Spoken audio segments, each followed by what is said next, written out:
I always think it's interesting when showrunners try to fix their own shows, and a lot of you might not think that Westworld needs fixing. You're enjoying the philosophical discussions, you're caught up in the mini mysteries and the plot lines that are ongoing. But for many people, I think that this show has always been kind of unrelatable and hard to follow. So I feel like Lisa Joy and Jonathan Nolan, the two creators slash showrunners, this season have kind of tried to bring viewers who have felt that way in the past into the fold. And it's interesting because for all that is different this season, I feel like they essentially can't change their core drives, which is that they're far more interested in exploring ideas and philosophical concepts than they are in creating characters that we care about and having, compelling storylines going on. From my perspective, and I think from the perspective of many of you, I think that Westworld has always been kind of an emotionally sterile experience. And I think that that Nolan and Joy tried to address that this season by bringing in the character of Caleb, which he is a human character, and he is outside the parks in the real world. And it's an interesting thing that they're exploring the world outside the parks for the first time. I was interested to see that. I think a lot of people were curious what was going on in the outside world in 2059. And I think that Caleb does go a long way to re-energizing the show, as does the compelling visual style of the future, which brings to mind Blade Runner. But I think that ultimately this is still the same beast that it's always been, and Nolan and Joy are not ever really going to change the core DNA of this show. It's always going to be more interested in philosophical exploration than it is going to be in characters and in, overly dramatic plot lines. I mean, they've always had a problem with telling rather than showing. I felt that way with Maeve and her storyline with her daughter. I always felt like they were making us care because it was a mother-daughter relationship, but it was always more of an abstract mother-daughter relationship than a realized mother-daughter relationship. And that's kind of how I feel about Caleb's character. Now, he's interesting. I think that there's a lot of room to explore this character. I think that one of the most interesting aspects about him is even though he's human and theoretically he should have more humanity than the hosts, he's actually kind of stuck in a loop himself, the same way that Dolores and some of the other characters were at the beginning of the show. And we see that in that he's constantly going about his life, going through the same things over and over again, always hoping for something more, but he's stuck in a system that is designed to keep him at the bottom. And this show is definitely tackling a lot of the themes that are going on in the 2020 presidential elections, with Bernie Sanders constantly talking about the haves and the have-nots and the lack of social upward mobility for people. Similar themes to what was explored in Parasite. Everything is about class now, honestly. I am having trouble finding a TV show or movie that doesn't on some level deal with class stratification. This season, to me, the class stratification discussion seems a little bit heavy-handed here, but I kind of feel like they're exploring it here because they know that it's a timely theme, more so than it's because there's something that they're actually interested in exploring themselves. This episode was longer than episodes have typically been. This season is a little bit abbreviated. It's only 8 episodes as opposed to the usual 10.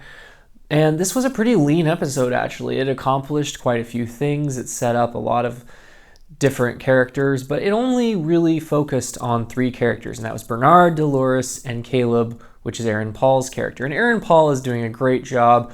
I think he's a really welcome addition. The show needed a more emotional character, and they said that they brought Aaron Paul on because he's so good at playing the everyman, and you really do see that here.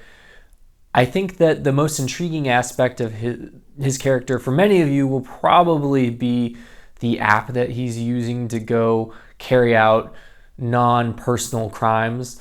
And it kind of is interesting because the showrunners said, well, we want to see where would things go if everything that is going on right now just continued in the direction it was going. Where would that get us in 29 years, in 39 years?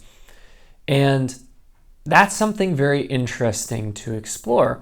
And I do think that this seems like a very highly plausible future. Now, there are aspects of it I don't like. I think they did a good job of finding futuristic looking buildings that currently exist in the world today. I think they went to Singapore, among other places, to find these locations. And they're very intriguing and interesting locations. And the cinematography is just excellent. Very well shot show. The first episode is directed by Jonathan Nolan, and I think he does a very good job. There were definitely some sequences where I felt like, wow, this is well directed. In particular, an action sequence with Dolores where she was taking out someone's security guards. I thought that the way that that was shot was very interesting in that it kind of held the camera very steady in one place, but managed to allow you to see multiple things going on at the same time through the use of a screen and through something that you could see in the foreground and things that you could see in the background. And I just thought it was very well done. I liked the visuals of Aaron Paul's character up on top of the building with a robot. I think the robots seem very well realized. The vehicles in the future seem very well realized. I particularly like the aircraft that everyone's flying around in. I think the architecture and the smart homes, everything makes sense from where we're at now that it would get to here. The only thing I thought was a little bit off was the motorcycle. I just felt like it looked awkward to ride and it made the characters look stupid, in my opinion. I felt like Dolores looked really dumb riding it. So personally, I could have done without that. There's a lot of homages in this episode, notably to Sunset Boulevard, and as I've said before, Blade Runner. The title, Parce Domine, is a reference to God, please do not stay angry at us, a prayer I think that Catholics pray in Latin. And I don't see that theme a ton in this episode. I see it a little bit with Dolores talking about how the new gods are coming. Bernard was in it a little bit. It's interesting because they had a throwback to season 1 in that he's asking himself questions because he's concerned that he's being taken over by the malevolent version of himself. There was an action scene with Bernard where I was kind of surprised at how well done it was because it was thoroughly convincing that the actor Jeffrey Wright was able to take out these people. And I've never really thought of him as a tough guy, but it was well done. Make sure you watch to the end of the credits. There's a big after credits scene, which really should have been in the episode, in my opinion. I'm going to go ahead and spoil something minor, but if you don't want any spoilers, just skip ahead like 30 seconds. So I personally question if we really need to have Warworld in this show. I mean, I think, for one thing, it seems like it's just another Nazi show, and I just don't think we need another Nazi show at this point. We've got Hunters, we've had Man in the High Castle. Do we really need Westworld to have Nazis? I would have rather see them explore Medieval World or something else.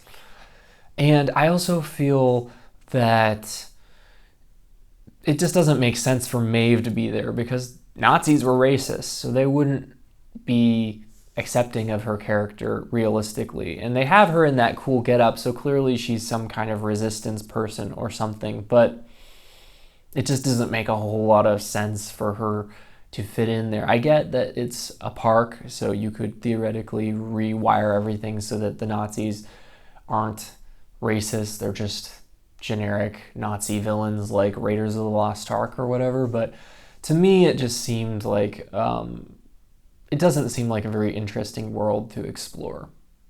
But that's just my opinion. So what plot lines are you most interested in seeing in Westworld Season 3? Do you like Caleb? Do you think he's an intriguing character?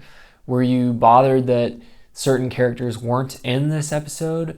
What plot lines would you like to see explored more? Is there a park that you would like to see in Westworld Season 3? Let me know in the comments, and if you're new to the channel and you like what I'm doing, please subscribe. So that's my review of Westworld Season 3, Episode 1. Parce Dominum.